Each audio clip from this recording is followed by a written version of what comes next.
Hey, what's up guys? Welcome back to the channel. I wanted to make this video today because I've been onboarding some new clients recently and I find myself always going back and talking about the same principles when it comes to training and making progress.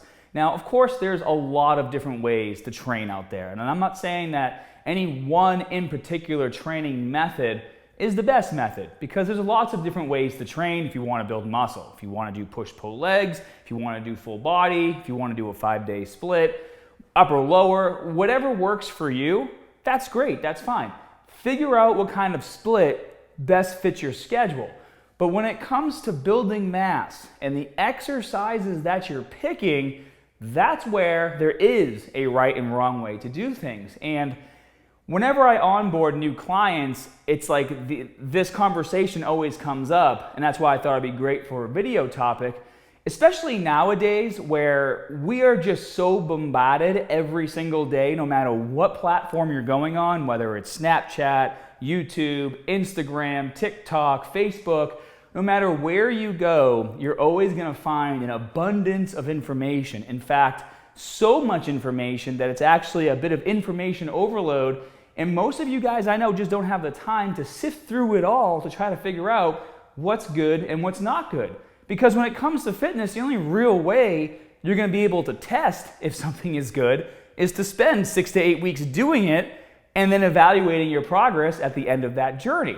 So when it comes to building a workout plan, each and every single one of you guys is capable of building your own workout plan if you just follow a basic structure of the programs that I mentioned earlier. Push-pull legs. Push exercises one day, pull exercises the next day, leg exercises the third day, and then repeat. Upper-lower split. Upper body one day, lower body next day, rest, repeat. 5-day split. Maybe you do chest and triceps, back and biceps, traps and shoulders, legs, and then on your 5th day you do abs and maybe a lagging body part or something, right?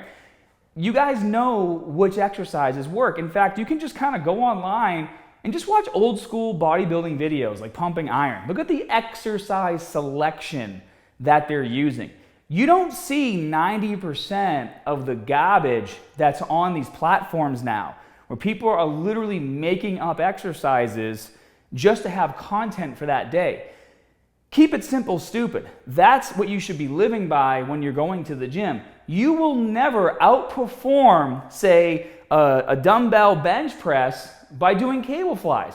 You will never outperform a barbell bent over row or a weighted pull-up if you're doing a single arm lat pull down, okay? If you want to build big biceps, just like, yes, of course, there's exercises that you can do to maybe isolate the peak more, right? Or the inner head more, outer head more. But at the end of the day, if your goal is to just go in and grow, especially if you're at the beginning of your journey, no other bicep exercise is going to outperform a heavy bicep curl.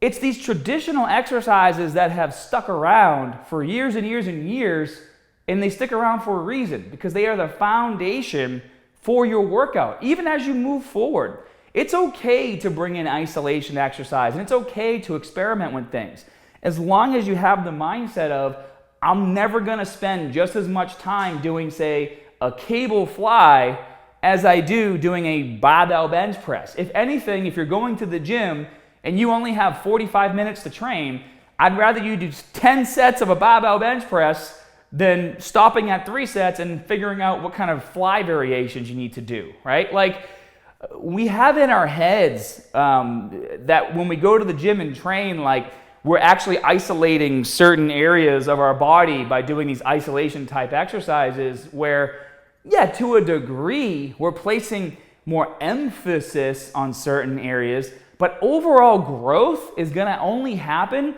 if you're hitting all 3 muscle building mechanisms as hard as possible. What are those muscle building mechanisms? Metabolic stress, mechanical tension, muscle damage. In fact, I have a really great article on my website that you guys should read really quick, because it talks about these muscle building mechanisms and how to utilize them, to their fullest. But to make things short and sweet, volume, lifting as heavy as you can, and those 2 things are gonna bring you the most muscle damage. Controlling your negatives, not cheating on your repetitions all the time, things like that, things you already know.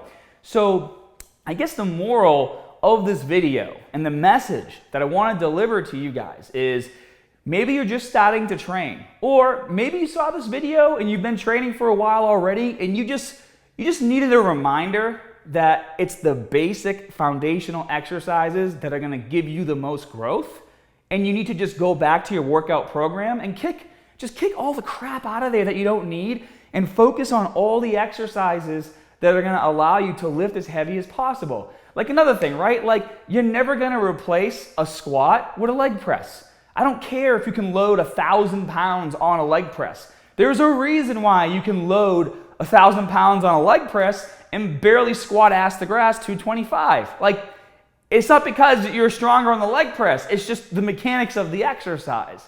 So think about these types of things when you go to the gym and when you build your workout programs. And of course, if any of you guys need any help with any of this stuff, you can always reach out to me, you can comment below, or you can go to my website and just use the forum section.